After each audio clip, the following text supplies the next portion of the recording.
Hello and welcome to Fast and Factual. My name is Utsav Parekh and I'll take you through the top 50 stories of the day. We begin with news from the Israel-Hamas war. Israel suffered its heaviest combat losses in more than a month yesterday. This was after an ambush during a fight in the ruins of Gaza. The official toll hasn't been made public yet, but Israel's military spokesperson said that he felt heavy about the military losses. However, he added that casualties are expected as fighting intensifies in the region.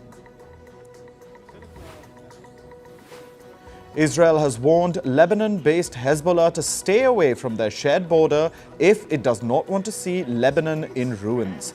An Israeli lawmaker has said that Israel is seeking to use diplomatic channels to push Hezbollah away from the border. However, an official close to Hezbollah has reportedly said that the idea was quote-unquote unrealistic. While battling Hamas in Gaza, Israel has also been trading fire with Hezbollah since October. The Jabalia refugee camp in the northeast of Gaza City has been hit by flooding. This was after the enclave faced heavy rain and strong winds. People living in the camp said that it had completely drowned. A man was seen wading through thigh-deep floodwaters carrying the body of a child. The rainy weather has worsened the conditions of the already dilapidated Gaza Strip. Israeli forces reportedly demolished a building housing 30 people in East Jerusalem yesterday. The report added that this was because the building had allegedly been erected without appropriate permits.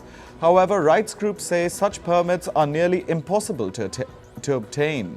Palestinians have long said that demolition orders were Israel's effort to forcibly remove them from the city.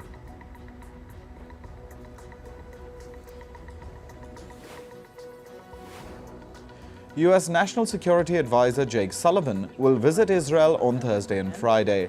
Sullivan plans to meet with Israeli Prime Minister Benjamin Netanyahu. His visit comes as the U.S. is pressuring Israel to dial back on its indiscriminate bombing of Gaza. Sullivan will likely make other stops in the region during his trip.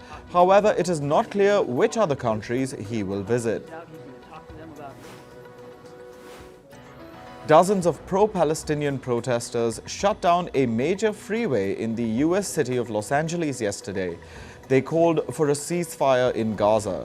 The protesters sat down and formed a human chain, shutting down the freeway for about an hour. In other news, the Indian police have arrested 5 suspects after a security breach at the lower house of parliament or Lok Sabha. Charges under India's stringent Unlawful Activities Prevention Act or UAPA have been invoked against the suspects. Yesterday, 2 of the suspects dived inside the Lok Sabha from the visitors gallery during the session and set off canisters with yellow smoke, causing a commotion in the house. Japan's chief cabinet secretary has announced his resignation. Hirokazu Matsuno has said that his resignation letter sent his resignation letter to Prime Minister Fumio Kishida. Other ministers, including the Industry Minister, Agriculture Minister and Internal Affairs Minister, have also resigned. This comes after Kishida said he was finalizing his 3rd cabinet shakeup in 16 months. Kishida's decision to overhaul the cabinet came over a fundraising scandal within Japan's ruling Liberal Democratic Party. Britain, Japan and Italy have signed an international treaty. This is to establish a combat air program aimed at developing an advanced fighter jet. The joint development phase of the program will launch in 2025. The combat aircraft is expected to take flight by 2035. China has condemned Canada's support for the Philippines, saying this support violates China's sovereignty in the South China Sea. Beijing has said, and I quote, "The South China Sea should not become a hunting ground for Canada, the United States and other countries." Over the past few months, China and the Philippines have had several confrontations, that is over the second Thomas Shoal, an atoll in the South China Sea. Manila has accused China of repeatedly firing water cannons at its boats and deliberately ramming a vessel. Azerbaijan and Armenia traded prisoners of war at their border yesterday. This marks a step towards the normalization of a decades-old conflict between the two countries. Azerbaijan set 32 Armenians free, while Armenia handed back 2 soldiers they've held since April. Reports say the countries are also discussing withdrawing troops from the shared border. However, no concrete decision about the withdrawal has been taken so far. Ukrainian President Volodymyr Zelensky says that Hungarian Prime Minister Viktor Orban had no reason to block Ukraine's EU membership. Most of the European Union members want to open talks on Ukraine's accession and arrange for billions of euros for Kyiv's support. However, Hungary has blocked both moves, saying they do not serve Budapest's interests. The U.S. House of Representatives has voted to formally authorize its ongoing impeachment inquiry into President Joe Biden. The chamber voted 221 to 212 to approve the probe. The investigation will examine whether President Joe Biden improperly benefited from his son Hunter Biden's foreign business dealings. This came hours after Hunter Biden refused a call from the U.S. Congress to testify.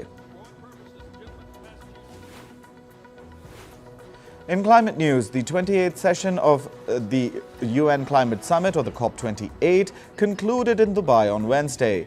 The parties reached a final consensus on an allegedly historic climate deal. COP28 President Sultan Ahmed Al Jaber put forward the agreement, which hopes to address climate adaptation and finance and deal with fossil fuel use. UN Secretary-General Antonio Guterres emphasized the necessity of a phase-out of fossil fuels to address climate change. He acknowledged the inevitability of a fossil fuel phase-out. Guterres urged timely action to avert a climate catastrophe and expressed that the hope that it wouldn't be too late. Climate scientists, however, have expressed their reservations about the limited ambition of the UN climate deal.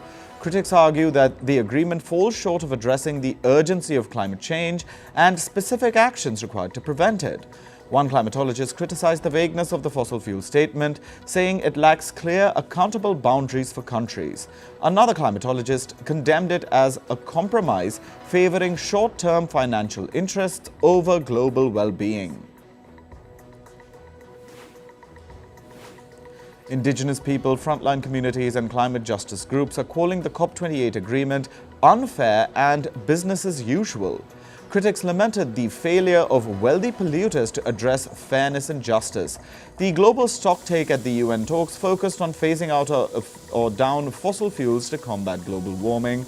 However, the final deal failed to recognize this as a historic responsibility of developed countries like the US, UK, Canada and the EU. Disaster response teams are assessing the aftermath of Tropical Cyclone Jasper in northeastern Australia. There have been no reports of serious injuries or loss of life, but the storm flooded highways, uprooted trees and left 40,000 houses without power. While the cyclone has now weakened, it continues to bring intense rainfall and strong winds.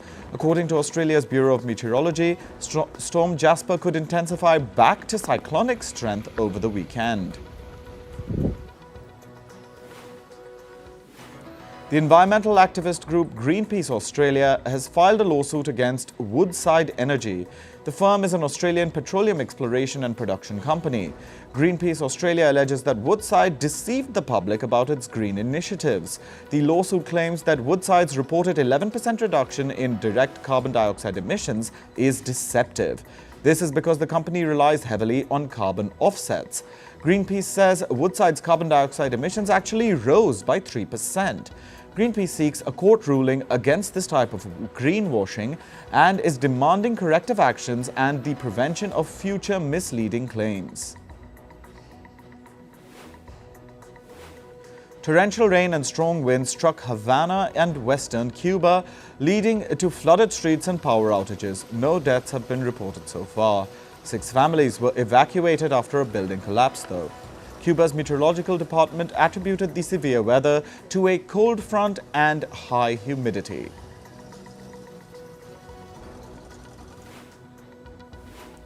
Now for business and tech news. The US Federal Reserve left interest rates unchanged in its December meeting yesterday. Meanwhile, the central bank's chief, Jerome Powell, said the historic tightening of monetary policy is likely over, bringing a huge relief to investors and equity markets. This indicates that policymakers see the risks to inflation and employment balancing out. Following the Fed's announcement, Asian equity markets replicated US gains. Asian stocks broadly rallied this morning. Japan's Nikkei gained 0.32%, while Hong Kong's benchmark Hang Seng Index jumped 1.18%. In India, both Sensex and Nifty were up by more than 1%. Official data shows that Britain's economy shrank in October. The gross domestic product, or GDP, fell by 0.3% from September. This has dented analysts' expectations, who had forecast no change in October's GDP. The decline in growth has raised the risk of a recession in the UK. Tesla is recalling over 2 million of its electric vehicles in the US over its autopilot issue. The company has said that its current autopilot controls potentially escalate crash risks. To address these concerns, Tesla will now install new safeguards for its autopilot driver assistance system.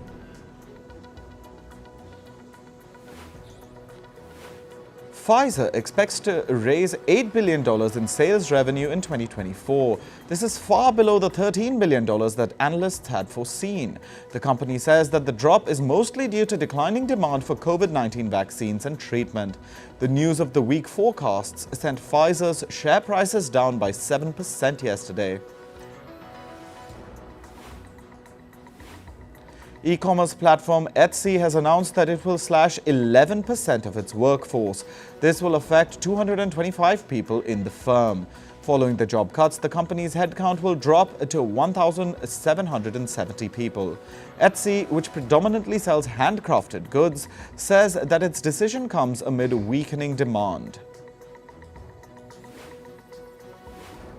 Private equity firm Bain Capital sold a stake worth $448 million in Indian private lender Axis Bank. This is Bain's second sell-down in Axis this year. In June, it offloaded a stake worth $265 million in the company. This comes despite the shares of Axis Bank doubling since Bain first purchased its stake. Global news publisher Axel Springer is partnering with ChatGPT maker OpenAI. Under the deal, when users ask ChatGPT a question, it will deliver summaries of relevant news stories from Axel Springer brands. Axel's brands include Politico, Business Insider, Bild, and Welt. These ChatGPT summaries will also include content from stories that otherwise require subscriptions to read. Major US companies have increased advertising spending on other social media platforms after their exit from X or Twitter last month. According to a new report, Disney and Comcast lifted their spending on Instagram by 40% and about 6% respectively. Meanwhile, Paramount has tripled its spending on Snapchat. The brand suspended their advertising campaigns on X following an alleged rise in hate speech. This includes an instance where owner Elon Musk himself seemed to agree with an anti-Semitic post. Social media firm Discord has explicitly banned dead-naming and misgendering transgender people on its platform. The expanded policy, which was internally adopted in 2022, was made public this month. Misgendering refers to using a pronoun that does not reflect the person's gender identity. Meanwhile, dead-naming refers to calling a transgender or non-binary person by a name they no longer use. Moving to sports, let's start with cricket. India will play South Africa in the third and final T20 match today. The game will be played at the Wanderers Stadium in the city of Johannesburg. South Africa leads the series 1-0 after they clinched the second match. The first game was washed out due to rain. England will send a 15-player squad to India for a long red ball tour. All-rounder Ben Stokes has been named captain of the English squad for the Test series. India and England will play 5 Test matches against each other. The first game will be played on the 25th of January in the Indian city of Hyderabad. Indian pacer Mohammad Shami has been nominated for the Arjuna Award. Shami was added to the list for being the highest wicket-taker in the ICC ODI World Cup. The Arjuna Award is considered the second highest sporting honour in India. Meanwhile, badminton duo Satwik Sairaj Rankireddy and Chirag Shetty have been nominated for the Major Dhyan Chand Khel Ratna Award. This year, Rankireddy and Shetty became the first Indian men's duo to rise to the world #1 rank. The Major Dhyan Chand Khel Ratna is the highest sporting honour in India. Moving to football, the Turkish league is set to resume from next week. The announcement was made by the country's football federation. The league had been suspended indefinitely. This was after the recent pitch brawl where the Ankaragucu club's president entered the pitch and punched the match referee in the face. Fans of Ankaragucu also stormed the pitch and reportedly kicked the referee, who was later hospitalized. In the Champions League, Manchester City beat Serbian club Crvena Zvezda 3-2 in yesterday's match. City went into half-time with a 1-0 lead. Early in the second half, the Sky Blues scored again to extend the lead to 2-0. Then the Serbian club attempted a comeback with 2 goals to equalize the score. Calvin Phillips scored on a penalty to break the tie and seal the win for Manchester City. AC Milan beat Newcastle United 2-1 in yesterday's match. The game was played at Newcastle United's home turf, St James's Park. The Magpies took the lead early on a goal from Joe Linton. In the second half, AC Milan came back with goals from Christian Pulisic and Samuel Chukwueze to seal the win.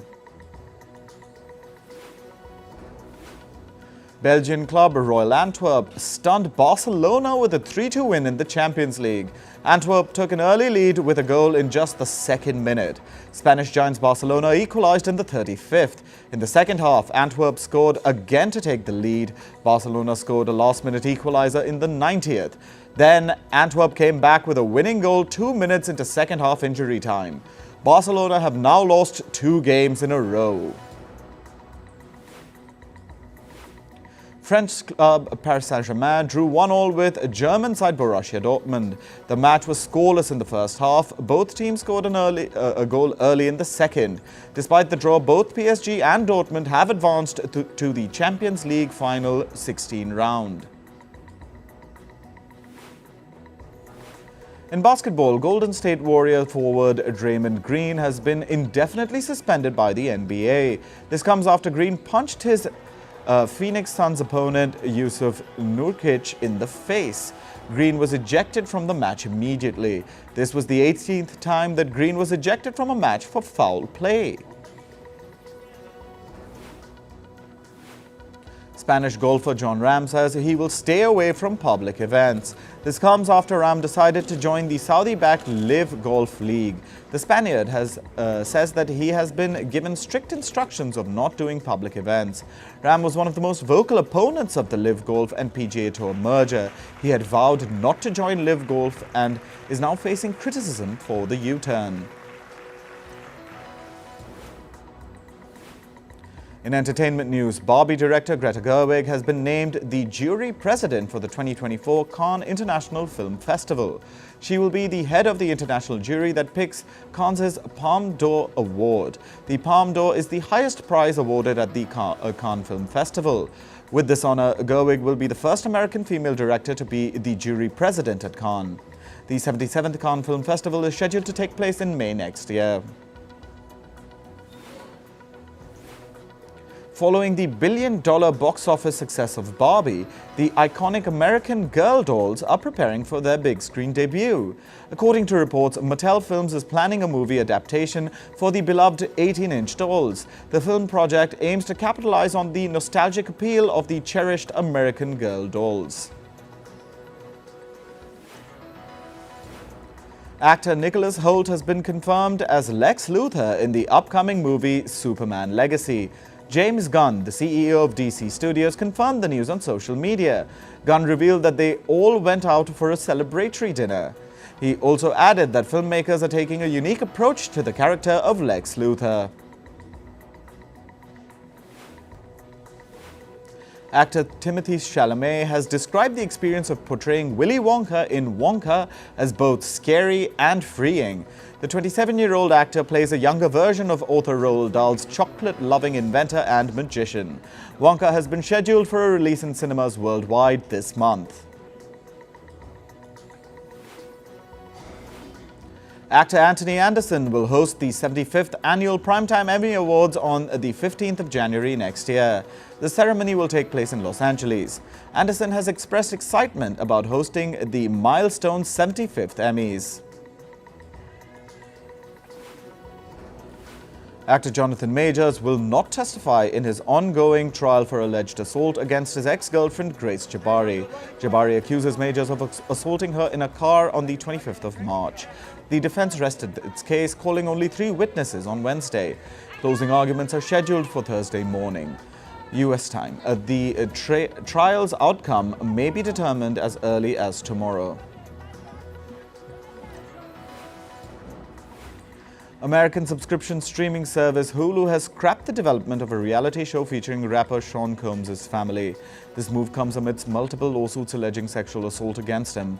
The show, titled Diddy Plus 7, was in its early stage of production. The decision follows a lawsuit by Combs' former partner accusing him of rape and assault. Actor Kate Misucci, known for her role on the sitcom Big Bang Theory, is recovering well after her lung cancer surgery. She posted a post-surgery video and referred to it as sick talk. The actor revealed that the cancer was caught early and it occurred despite her never having smoked. She expressed her surprise at the diagnosis but remained positive. Actor Dakota Johnson emphasized the importance of sleep in a recent interview. She stated that sleep is her #1 priority in life. Johnson mentioned that she is not functional with less than 10 hours of sleep. She added that she can easily sleep for 14 hours.